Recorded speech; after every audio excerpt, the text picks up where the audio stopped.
roughly about 10 years ago, I actually bought my Central Hydraulics aluminum jack from Harbor Freight. I believe around $129. And surprisingly, it's held up pretty good. Although as you can see, it's a little rougher now. I wonder if it would work a little better after changing the hydraulic fluid. I didn't realize you're supposed to change that every 3 years or so. To me, it drops down quite a bit faster than when it was new. Not sure if you can adjust that. But of course, I saw the Daytona Jacks at Harbor Freight that were 30% off recently. So I thought it would be a good time to upgrade. My older one was 1.5 tons. So I figured I'd go up to 2 tons this time, just so it could lift a little more than my older one. So around $160 after the discount. It's actually kind of hard to decide which jack to go with. They have so many options. But since I've been used to my older aluminum one, I figured I would just stick with that. It's just so easy to move around. One downside to this jack, I believe you only get about 90 days warranty. I believe you have to go to the most expensive Daytona jack that weighs over 100 pounds to get the 3-year warranty. Of course, you can buy a separate warranty as well. I feel like my old jack was pretty decent as far as how fast you can raise it until I compared it to this new rapid pump on the Daytona Jack. It only took it about 5 times to go from the lowest to the highest point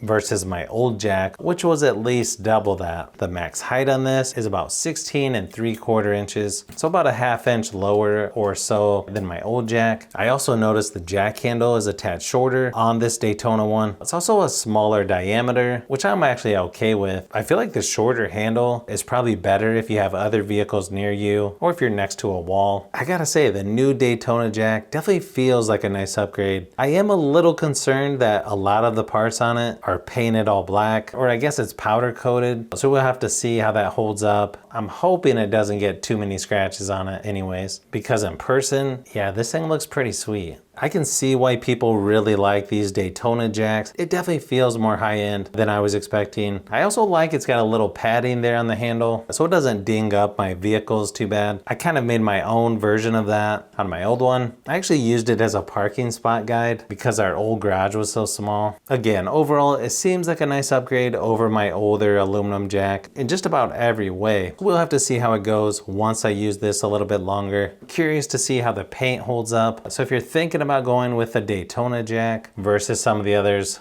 from what I've seen so far, yeah, these seem actually pretty nice.